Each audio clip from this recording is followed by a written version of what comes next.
देखिए अब exercise 3.3 start करेंगे। देखो इसके क्वेश्चन नंबर फर्स्ट में क्या कहता है, given a parallelogram A B C D complete each statement along with the definition और प्रॉपर्टी यूज। मतलब पैरेललोग्राम आपको दिया हुआ है ये, ठीक है, और यहाँ पर कुछ स्टेटमेंट्स दी हुई हैं, इनको आपको कंप्लीट करना है और यहाँ पर प्रॉपर्टी भी बतानी है कि कौन सी यूज़ हुई है, ठीक है। जैसे ये लिखा है ना, विद द डेफिनेशन और प्रॉपर्टी यूज, डेफिनेशन भी बोल सकते हैं उसको हम और प्रॉपर्टी भी बोल सकते हैं। तो कुछ प्रॉपर्टीज़ हैं पैरेललोग्राम की, वो आपको पहले पता होना चाहिए इस क्वेश्चन को करने से। और इस एक्सरसाइज के जितने भी क्वेश्चन हैं वो पैरेललोग्राम की प्रॉपर्टीज़ पर ही बेस्ड हैं, ठीक है।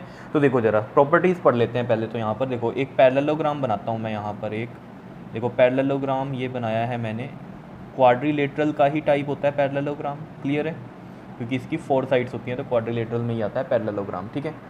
देखो जो इसकी फर्स्ट प्रॉपर्टी है वो क्या है, opposite sides of a parallelogram are equal.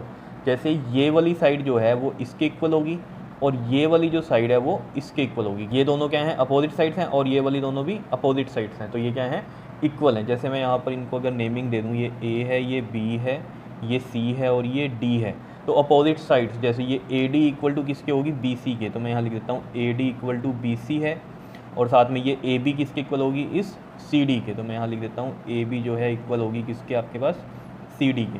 क्या इतनी बात क्लियर है, समझ में आ रही है? Opposite sides of a parallelogram are equal. Next property क्या है, opposite angles of a parallelogram are equal. अब अपोजिट एंगल्स कौन से होंगे, जैसे ये वाला एंगल ए है, ठीक है, ये किसके इक्वल होगा, इस एंगल सी के इक्वल होगा, ये अपोजिट एंगल्स हो गए, ठीक है। तो मैं यहाँ लिख भी देता हूँ, एंगल ए जो होगा इक्वल टू एंगल सी होगा, और ये जो एंगल बी है ये किसके इक्वल होगा, एंगल डी के, तो मैं यहाँ लिख देता हूँ ये एंगल बी जो है एंगल डी के इक्वल होगा। बताओ ये दो प्रॉपर्टी समझ में आई। थर्ड प्रॉपर्टी की बात कर लेते हैं। देखो इसमें क्या कहता है, adjacent angles in a parallelogram are supplementary.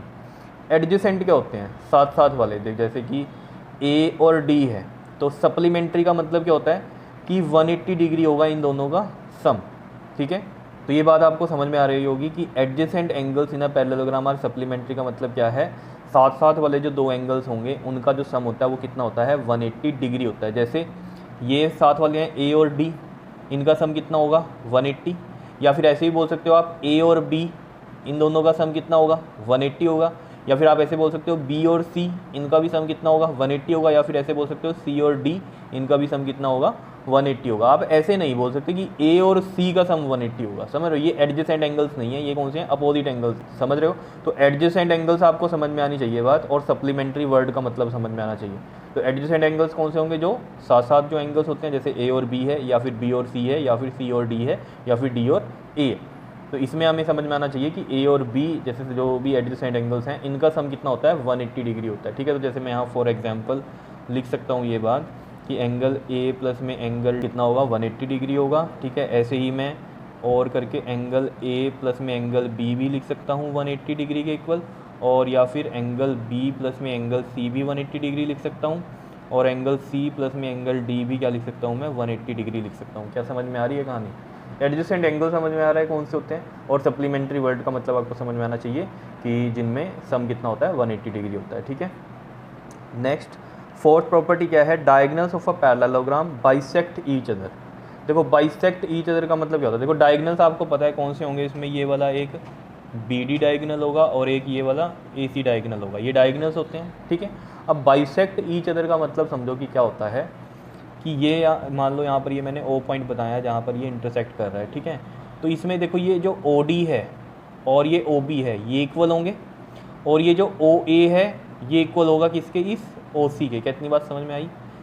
Bisect each other का मतलब क्या है कि खुद को किस में कर लेंगे, इक्वल पार्ट में कट कर लेंगे, ठीक है। तो जब भी ये डायगोनल्स इंटरसेक्ट हो रहे हैं तो ये वाला डायगोनल भी अपने आप को इक्वल पार्ट में कट कर लेगा, जो कि होगा O D equal to O B, और ये वाला हो जाएगा ओ ए इक्वल टू में ओ सी। तो ये मतलब होता है बाइसेक्ट ईच अदर का। तो ये मैं यहाँ पर लिख देता हूँ, ये हो जाएगा O B equal to O D and O A equal to में ओ सी। इस तरीके से क्लियर हो गई चारों की चार प्रॉपर्टीज़। अब आप इस क्वेश्चन को कर सकते हो। देखो अब इसमें जो फर्स्ट स्टेटमेंट है वो क्या है, ए डी इक्वल टू, और डायग्राम ये दिया हुआ है। अब देखो ए डी कहाँ है, ये है ए डी, ये ए डी किसके इक्वल होगी, इस बी सी के। ये हमें पता है कौन सी प्रॉपर्टी है, ये opposite sides of a parallelogram, ठीक है। तो देखो ए डी इक्वल टू हम लिख सकते हैं यहाँ पर बी सी, और उसने बोला था कि प्रॉपर्टी जो यूज़ हुई है वो भी आपको यहाँ बतानी है साथ में, तो यहाँ लिख दो अपोजिट साइड्स ऑफ पैरेललोग्राम क्या होती हैं, आर इक्वल, क्लियर है।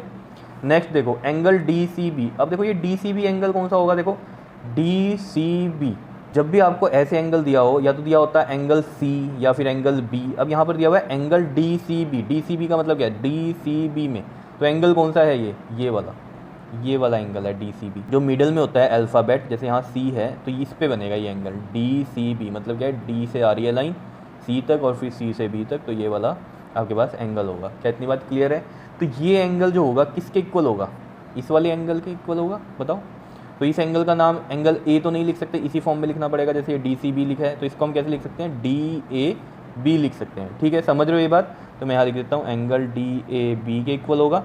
और कौन सी प्रॉपर्टी यूज़ हुई है इसमें, ये सेकंड वाली, क्या लिखेंगे हम, अपोजिट एंगल्स ऑफ पैरेललोग्राम क्या होते हैं, ये भी आर इक्वल। पैरेललोग्राम को मैं यहाँ पर ऐसे लिख रहा हूँ, पैरेलल लाइंस लगा के फिर ग्राम, ऐसे शॉर्ट फॉर्म में लिख देते हैं पैरेललोग्राम यहाँ पर, जैसे मैंने यहाँ पर प्रॉपर्टीज़ में भी ऐसे ही लिखा हुआ था। ठीक है, नेक्स्ट थर्ड देखते हैं स्टेटमेंट। देखो क्या है, ओ सी इक्वल टू, ओ सी क्या है, ये वाली ओ सी है।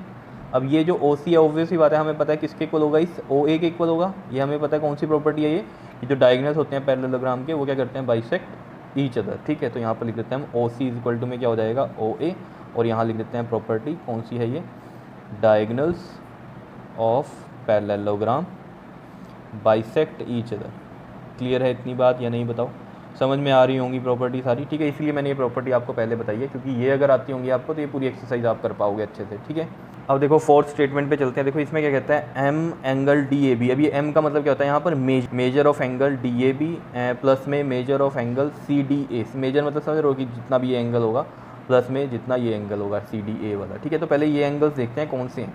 एंगल डी ए बी देखो जरा कौन सा है, डी ए बी मतलब ये वाला एंगल हो गया, मिडल वाला देखना ना हमें। तो ये देखो ए पे बनेगा ये एंगल डी ए बी, और साथ में है सी डी ए। तो देखो सी डी ए मतलब ये वाला एंगल। ठीक है, सी डी ए ये वाला मतलब डी वाले पे बनेगा सी डी ए। तो मतलब ये दो एंगल्स का सम कितना होगा, 180 डिग्री होगा। हमें पता है एडजेसेंट एंगल्स का सम कितना होता है, 180 डिग्री, क्योंकि हमें ये प्रॉपर्टी पता है ना, adjacent angles in a parallelogram are supplementary. Supplementary का मतलब क्या होता है, सम कितना है, 180 डिग्री है एडजेसेंट एंगल्स का। ठीक है, तो ये एडजेसेंट ही है ना, तो इन इक्वल टू कितना आएगा, 180 डिग्री। तो यहाँ पर भी हम ये प्रॉपर्टी लिख देंगे, adjacent angles in a parallelogram क्या होते हैं, ये आर सप्लीमेंट्री। ठीक है, सप्लीमेंट्री का मतलब आपको पता ही है, दो एंगल्स का सम कितना है, ये 180 डिग्री है। क्या इतनी बात क्लियर है। आया क्वेश्चन समझ में, बिल्कुल ईजी है। क्लियर, ओके जी, थैंक यू।